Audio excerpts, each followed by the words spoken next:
Welcome to Vidya Talks channel. இன்றைக்கி எதை பற்றி பார்க்க போகிறோன்னா, இது வந்து ஃப்ளேம் ப்ரொடெக்டர் அப்படின்னு சொல்லலாம். இல்லைனா இது விண்ட்ஷீல்டு அப்படின்னு சொல்லுவாங்க. அதை பற்றி தான் இன்றைக்கி நம்ம பார்க்க போகிறோம். ஸோ இதில் பார்த்தீங்கன்னா, ஒரு வீடியோ ரீசெண்டாக பார்த்தேன். அதில் பார்த்தீங்கன்னா, அந்த சேனலோட பேர் வந்து பொறியியல் தகவல்கள் அப்படிங்கிறதுடைய ஆங்கில வெர்ஷனில் இருக்கும். ஸோ அது பார்த்துக்கோங்க அந்த சேனலில். அதுலேயும் இதை பற்றி ஒரு வீடியோ போட்டிருந்தாங்க. அதில் என்ன சொல்லியிருந்தாங்க அப்படின்னா, இந்த ப்ராடக்ட் வந்து ஆக்சுவலாக கம்ப்ளீட்டாக வேஸ்ட் அப்படிங்கிற மாதிரி சொல்லியிருந்தாங்க. ஸோ இது வந்து அந்த அளவுக்கு வேஸ்ட்டுன்னு சொல்கிற அளவுக்கு இல்லை. இதை பார்த்தாலே தெரியும். நான் வந்து இதை வந்து ரொம்ப நாளாக யூஸ் பண்ணிகிட்ருக்கேன். ஸோ ரொம்ப ஓல்டாக தான் இருக்கும். இது நான் ரொம்ப நாளாக யூஸ் பண்ணிகிட்ருக்கேன். இது உண்மைக்குமே ரொம்பவுமே யூஸ்ஃபுல்லான ப்ராடக்ட். ஸோ அதில் காட்டியிருந்த விஷயம் என்ன காட்டியிருந்தாங்க அப்படின்னா, ஒரு லிக்விட் எடுத்து அதை பாயில் பண்ணுவாங்க. பாயில் பண்ணிவிட்டு அதுக்கு டைம் எவ்வளோ, ஃபியூயல் எவ்வளோ வேஸ்ட் ஆகுது அப்படிங்கிறத மட்டும் கால்குலேட் பண்ணியிருப்பாங்க. ஆக்சுவலாக பார்த்தீங்கன்னா, இது வச்சு பாயில் பண்ணாலும், இது வைக்காமல் நார்மலாக பாயில் பண்ணாலுமே நமக்கு வந்து சேம் டைம் தான் ஆயிருக்கும். ஸோ அதுதான் அவங்க எக்ஸ்பெரிமெண்டெல்லாம் செஞ்சு காட்டியிருப்பாங்க அந்த வீடியோவில். காட்டிட்டு இது வந்து ஃபியூயல்லாம் மிச்சப்படுத்தாது, இது ஒரு வேஸ்டான ப்ராடக்ட், இது வந்து வாங்கணும்னு அவசியமே இல்லை அப்படின்னு சொல்லியிருப்பாங்க. ஆனால் இதில் வந்து சில யூஸ்ஃபுல்னஸும் இருக்குது. அதுதான் நம்ம இந்த வீடியோவில் பார்க்க போகிறோம். சரியா? ஸோ ஃபஸ்ட்டு பார்த்தீங்க அப்படின்னா, ஹெல்த் ரீசன்ஸ்க்காக இது யூஸ் ஆகும். எந்த விஷயம் அப்படின்னு பார்த்தீங்கன்னா, யூஸ்வலாக ஷெஃப்ஸுக்கு வந்து ஒரு ப்ராப்ளம் வரும். அது நீங்களே போய் சர்ச் பண்ணி பார்த்தீங்கன்னா தெரியும். ஷெஃப்ஸுக்கு வந்து கிட்னி ஸ்டோன் அப்படிங்கிறது ஆஃப் அண்ட் வரக்கூடிய ஒரு ப்ராப்ளம். ஓகே, ஸோ அதுக்கு வந்து ரீசன் என்ன, ஏன் அவங்களுக்கு கிட்னி ஸ்டோன் வருது அப்படின்னு பார்த்தீங்கன்னா, அவங்களுடைய ஸ்டொமக், கிட்னி அந்த பார்ட் எல்லாமே வந்து ஃப்ளேமுக்கு டைரெக்டாக எக்ஸ்போஸ் ஆகும். அப்போ என்ன ஆகும் அப்படின்னா, அவங்களுக்கு அங்கே இருக்கக்கூடிய வாட்டர்லாம் வந்து சீக்கிரம் இது ஸ்டோன் மாதிரி இதுகள் ஃபார்ம் ஆகுது. கிட்னியில் ஸ்டோன் மாதிரி அதெல்லாம் வந்து கிறிஸ்டலைஸ் ஆயிடுது. அதில் இருக்கக்கூடிய சால்ட்ஸ் எல்லாமே ஈஸியாக அவங்க உடம்புல கிறிஸ்டலைஸ் ஆயிடுது ஹாட் டெம்பரேச்சர் காரணமாக. அதனால அவங்களுக்கு வந்து கிட்னியில் ஸ்டோன்ஸ் மாதிரி வருது. ஸோ இதை வந்து இது ப்ரிவெண்ட் பண்ணும். எப்படி அப்படின்னு பார்த்தீங்கன்னா, அதே எக்ஸ்பெரிமெண்ட்டில் அதே வீடியோவில் அதை செய்யக்கூடிய நபர் வந்து செஞ்சு காட்டியிருப்பாங்க. தெர்மல் இண்டிகேட்டர் வச்சு பண்ணியிருப்பாங்க. இது மேலே நம்ம ஒரு வெசல் வச்சு ஹீட் பண்ணும்போது என்ன ஆயிருக்கும் அப்படின்னா, உள்ள மட்டும்தான் ஹீட் ஆகும். ஹீட் வந்து வெளியே ரேடியேட் ஆகாது. ஹீட் வெளியே ரேடியேட் ஆகலைனாலும் டெம்பரேச்சர் உள்ள வந்து நமக்கு பாயில் ஆகிறதுக்கூடிய இதில் எந்த வேரியேஷனும் ஏற்பட்டிருக்காது. ஃபியூயல் மிச்சம் ஆயிருக்காது. ஓகே, ஸோ அதுதான் அவங்க பண்ணியிருப்பாங்க உங்களுக்கு. ஆனால் அதுலேருந்தே நம்ம வந்து தெரிஞ்சுக்கலாம், ஹீட் வந்து இந்த இது வச்சுட்டு நம்ம ஏதோ ஒன்று ஹீட் பண்ணுறோம் அப்படின்னு பார்த்தீங்கன்னா,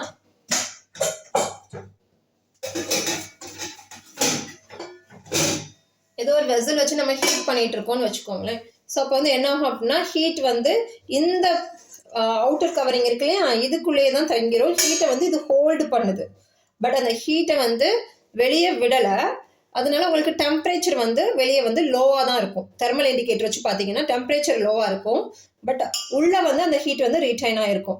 ஆனால் அந்த ஹீட் வந்து பாயில் பண்ண உதவுமா அப்படின்னா பாயில் பண்ண உதவாது. ஏன் அப்படின்னா அது வந்து ஒரு ரேடியேட்டிங் ஹீட் தான். ஓகே, ஸோ ஹீட் வந்து என்ன ஆகுது அப்படின்னா, அங்கேருந்து வரக்கூடிய ஹீட்டு பக்கத்து சைட்ஸில் வந்து ரேடியேட் ஆகி போகுது. ஆனால் அந்த ரேடியேட் ஆகிற ஹீட்டை வச்சு நம்மளால ஒரு பொருளை பாயில் பண்ண வைக்க முடியாது. ஓகே, ஸோ இப்போ ஒரு பொருள் பாயில் ஆகணும்னா நல்ல ஒரு ஹீட் சப்ளை இருக்கணும். அப்போ தான் வந்து உள்ளே இருக்க மாலிக்யூல்ஸ் வந்து மூவ் ஆகும். மாலிக்யூல்ஸ் மூவ் ஆகும்போது தான் அது வந்து அதோடைய எஸ்கேப்பிங் டெண்டன்சி வந்து ஜாஸ்தியாகி அது ஆவியாகும். ஓகே, எவாப்ரேட் ஆகணும் அப்படின்னா மாலிக்யூல்ஸ் வந்து கேஷியஸ் ஃபார்முக்கு சேஞ்ச் ஆகணும். லிக்விட் ஃபார்ம்ல இருந்து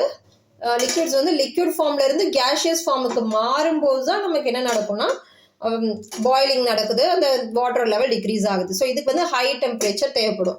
அது வந்து சென்ட்ரலில் இங்கே பர்னரில் நடக்கலையா, அந்த ஹீட்டிங் மட்டும்தான் இதில் இம்பேக்ட் காட்டும். ஓகே, ஸோ நார்மலாக மற்ற இது வந்து இதில் இம்பேக்ட் காட்டாது. ரேடியேட் ஆகக்கூடிய ஹீட் வந்து ஒன்றும் டெம்பரேச்சரை இதில் எந்த வேரியேஷனும் கொடுக்காது. ஓகே, ஸோ அதுதான் அதோடைய ரீசன், ஏன் வந்து நமக்கு இதை ஃபியூயலை மிச்சப்படுத்தாது அப்படிங்கிறதுக்கான ரீசன். ஓகேயா, ஸோ அதுக்கப்புறம் பார்த்தீங்கன்னா ஹெல்த்துக்கு என்ன காரணங்கிறது சொல்லிட்டேன். கிட்னி ஸ்டோன்ஸ் வந்து வராது, ப்ரிவெண்ட் பண்ணும்.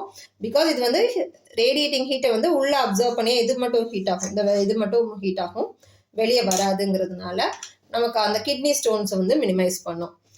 இதே மாதிரி நீங்கள் லேடிஸுமே நம்ம பெரும்பாலான சமயங்கள் குக் பண்ணிட்டு இருக்கிறதுனால அவங்களுக்குமே இந்த ப்ராப்ளமை ப்ரிவெண்ட் பண்ணும். அது போக இன்னும் ஒரு ரீசன் இருக்குது, அது வந்து சேஃப்டி கன்சர்ன். எனக்கு சில வெசல்ஸ் பார்த்தீங்க அப்படின்னா பேஸ் வந்து கம்மியாக இருக்கும். அந்த மாதிரி வெசல்ஸ் பார்த்தீங்கன்னா இதில் வந்து நிற்காது. ஃபார் எக்ஸாம்பிள், இப்போ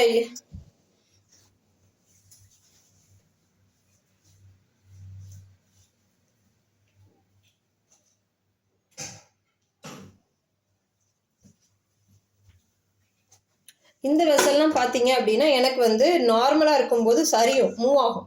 நான் ஒரு கரண்டியை போட்டு எடுக்கும் போதோ ஏதோ லைட்டாக எனக்கு வந்து கொஞ்சம் மூவ் ஆகுற மாதிரி இருக்கும். எப்போவுமே நிறைய சமயம் இருக்கும். பட் எனக்கு இது வச்சதுக்கப்புறம் அந்த இது பயம் வந்து கிடையாது. இது வந்து வெளியே விழுந்துரும் அப்படிங்கிற பயம் கிடையாது. இதுலேயே சில ரிம் மாதிரி கொடுத்துருப்பாங்க. அதுலேயே ஓரளவுக்கு நின்றுக்கிடும். தோசை டவா ஆகட்டும் எல்லாமே வந்து நின்றுக்கிடும். ஸோ எனக்கு பயம் ரொம்ப கம்மி தான். தோசை டவாவை பொறுத்த வரைக்கும் எனக்கு கம்ப்ளீட்லி யூஸ்ஃபுல். இந்த இடத்துல எனக்கு அவ்வளவா ஸ்டேபிளாக நிற்கலை. பட் இது வைக்கும்போது எனக்கு ப்ராப்பராக நிற்குது. ரொம்பவுமே சப்போர்ட் நல்லா கொடுக்கும். So safety reason and health ரீசன்ஸ்க்காக இதை வாங்கலாம். இந்த ப்ராடக்டை வாங்கலாம்.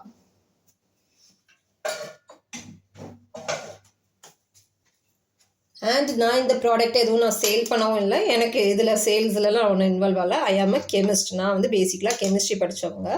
ஸோ அதில் ஒரு லேடியை மென்ஷன் பண்ணியிருப்பாங்க. அது நான் கிடையாது.